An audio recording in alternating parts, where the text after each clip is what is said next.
we were not planning on having kids at the time. We were happy to be married, and we enjoyed the privilege of being able to travel around a lot more easily without kids. And then at some point, that's the surprising part of it is then once 10 years after we were married, we decided that it was time, and we found out that 3 can travel just about as easily as 2 can, and the very small children, they're quite portable. Welcome to a special episode of CLF Conversations. This one's going to be a little bit different. We've taken out names, locations, and specific details, but trust us, you'll still catch some incredible glimpses of what's happening on the mission field. We support 3 amazing missionaries doing kingdom work in places where sharing the gospel comes at a cost. Because of the sensitive nature of their work, we can't share everything here, but the full episode is available, just not publicly. If you're a CLF member, check your email for the exclusive link to listen. And please, for the safety of those serving, keep that link to yourself. This teaser only scratches the surface. In the full episode, we dive into their challenges, their victories, and how you can personally connect with them while they're here in Roseburg over the next few months. You're not going to want to miss it.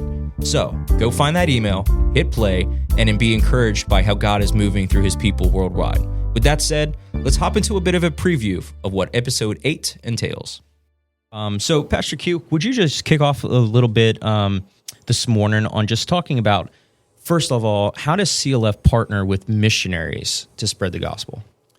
Well, we're as we talked about in some of the previous podcasts, we're starting to sort that out a little bit, but we are looking for missionaries who are going into places that are mostly unreached. That can be anywhere in the world, really. There's no particular section of the world that's unreached in some sense. But we want to partner with men, with women, with families who are going to go take the gospel into areas where it's not been taken. We also want to partner with missionaries who are going to go into areas who are planting churches in those communities and looking to raise up native led, pastored led churches. We want missionaries to come alongside and support these indigenous churches, not to lead them, but to come alongside and support them. We've heard a little bit when you're told your stories about how you ended up in missions, but I think that all plays together, and I think the people in the church would love to hear how that relates to how you guys made that choice, how it affects your daughter, why you felt like that was a good choice for her as well as you.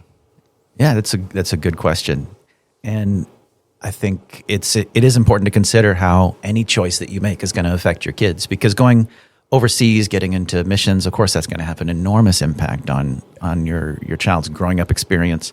It's going to introduce unique challenges and unique advantages into their life.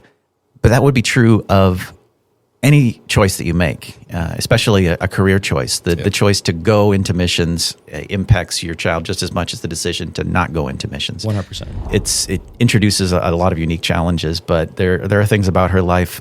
Maybe we can give her a chance real quick to just tell us in like a few seconds about the international school that you went to. Like, tell us about the makeup of the class that you've been in. Very, very diverse. Like, it was like last year or something, but we had 11 students from like 10 different countries. That's so cool. Yeah.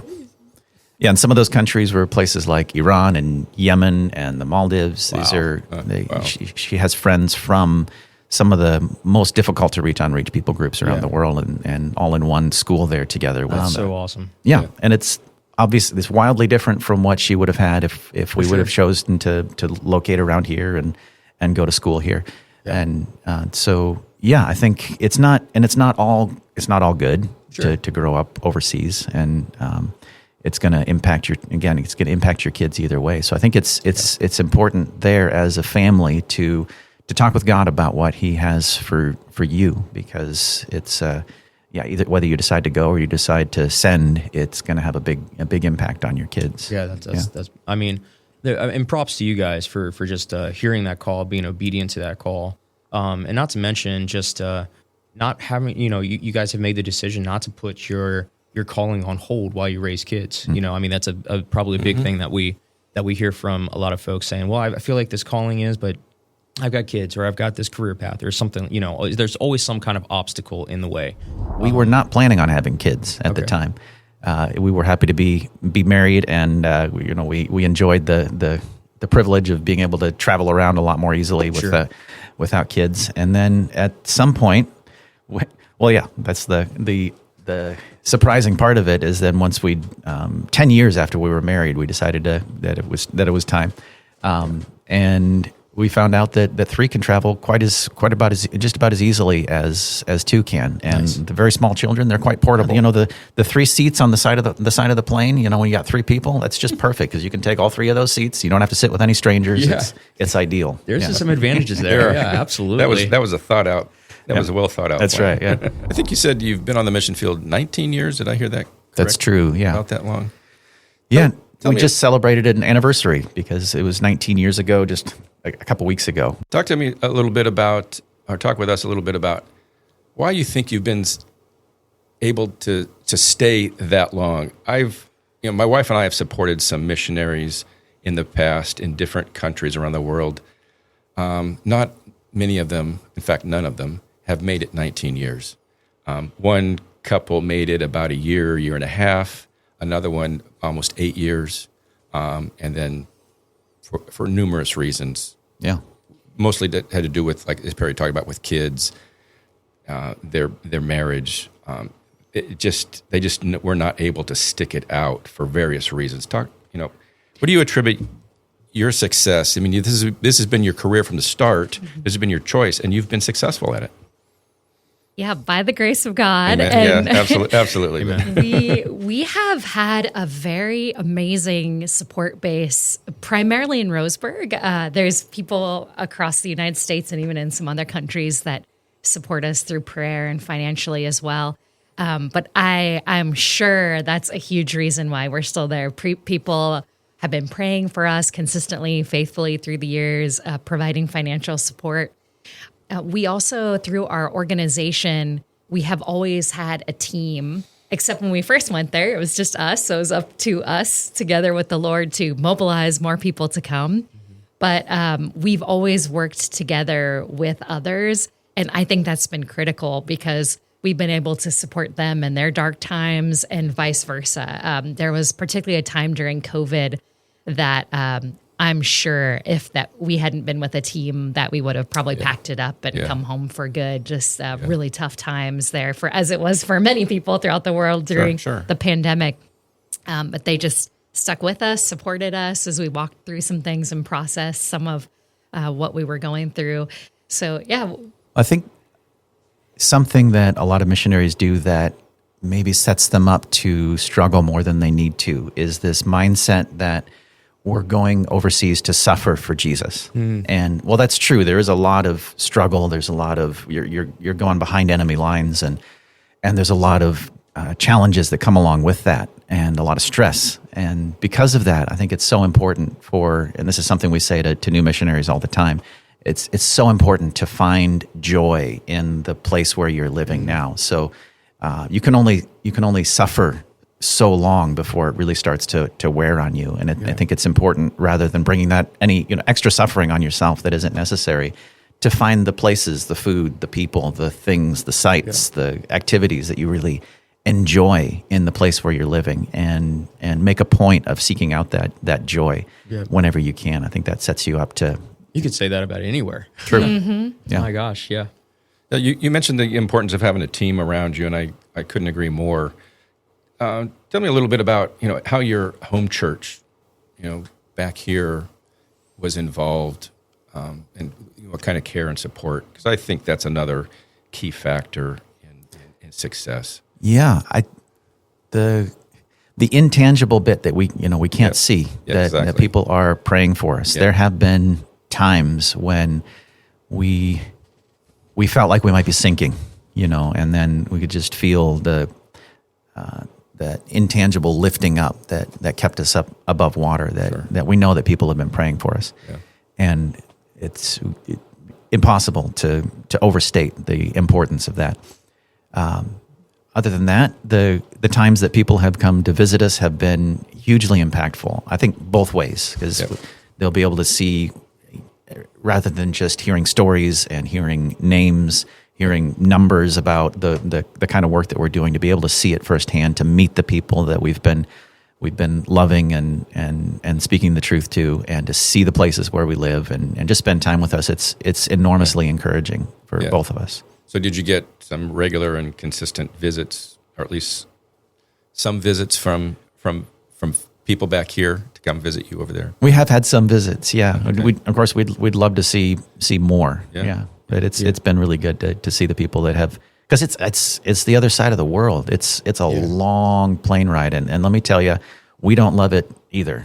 Yeah. Sitting on the plane for that long, we love being in new places, and we love being over there. We love being here, but man, the trip it's a lot. So when somebody takes that extra time and puts their bodies through that long trip, then we really appreciate that. Pastor Quilla, you were talking about that we were going to have an opportunity to meet with these guys, hopefully as groups. You want to get into that? Yeah, an email has already gone out to all the community group leaders, and from what I understand, several have already responded. But I would just want to use this time again for any community group leaders that are listening, even if some of our small group Bible study groups are listening, maybe even the youth group, Perry. Yeah, so they're going to be around for the next several months at least. So I always encourage our groups here at CLF, if you haven't already reached out to them, invite them to come to one of your meetings where you can sit down and share a meal with them, engage in some conversation with them, get to know them, hear more about their lives, hear more about their ministry.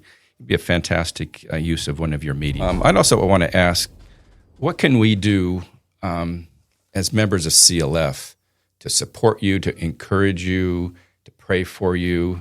Yeah, I would love to come visit you sometime and see if I can't get that on my schedule the next year or two. But for those of us who live and work and go through about our days in Roseburg, how can we come alongside you guys? Well, yeah, you mentioned prayer, and that's enormously important. Yeah, and I think it's good to, God bless the missionaries. That's a good prayer, and even if you have no idea what to say, then the Spirit can turn a incoherent just yearning for good things for us into prayers. He can pray on our behalf, but even better if we can pray intelligently, to pray understanding what's going on with us. So there are a number of channels that we use to give people regular updates, and we try to keep those secure and private because a lot of the kind of work we're doing, we need to keep that information private. So we use WhatsApp because it's encrypted, it's secure, and we have a group on there that if anyone is either on WhatsApp already, or if you want to get WhatsApp on your phone, it's free and it's secure, and most of the world is using it. It's just not very well. Not very many Americans are using it yet. So but if you can very easy to use. It really is. Very Yeah. And it's a lot of fun because we send pictures where we can have group video calls. There's all kinds of fun stuff we can do on there. So we're trying to put together a WhatsApp group. There are a couple dozen people that are in there already, and you can feel free to join if you want. And we have email updates about once a month. We have a private Facebook group. So, and there'll be some overlap in the updates there, but you would not feel like it was redundant. I don't think, even if you were subscribed to all three of those, and you could get updates on a regular basis, and it would be a good reminder to take some time to pray for us about the things that we're bringing up at that moment. It might be a cultural update, or it might be something that we're dealing with right now. One other thing I want to encourage our folks to be aware of, when this podcast is coming out, it's going to be late February 2025. On Sunday, March 2nd, after our morning service, it'd be around 12:30. We'll be back over here in the fellowship hall at our main location for a coffee reception and probably some light snacks. But if you're not able to have them come to your community group, you're not able to meet them in some other way, I just encourage you, come on down for an hour or two afterwards. It'd just be casual, informal time. And I understand you guys have a coffee fetish. Yes. Which might attract many people in CLF. So why don't you tell us a little bit about, so they'll know what to expect if they come. It's not going to be Folgers that we're going to be having. Oh, no. Okay. Heaven forbid. This is something that I don't know, I guess just being from the gloomy Northwest, it is in our blood that we love coffee. And this is something fun that we started doing a couple years ago. just to help raise awareness about different unreached peoples, because we realized there are many places in the world where there's unreached peoples where they have great coffee. And so we thought, hey, this is an excellent excuse for us to buy good coffee beans and drink them together with friends and pray for various unreached people groups. And here in the Northwest, we don't need an excuse. Yes, exactly. Yeah. And so we won't tell you all the beans that we're going to have, but you don't want to miss it. Don't I think spill there'll the be some beans. unique ones you've never had Yes. before. Well, good. With the treat. If you didn't need any other reason, there's one for you to come and be a part of that. Again, it'll be Sunday, March 2nd, around 12:30 back here in our fellowship hall. So if you can't meet them any other way, I encourage you to get that on your calendars and come and join us. Absolutely. Well, I think that's a good place to wrap up for today. So as always, stay connected to us. Of course, you can find us on the web at clfroseburg.com for updates and opportunities. And if you have any other questions, you can always email us at church@clfroseburg.com. CLF, thanks for joining us for another episode of CLF Conversations, where we grow in Christ one conversation at a time.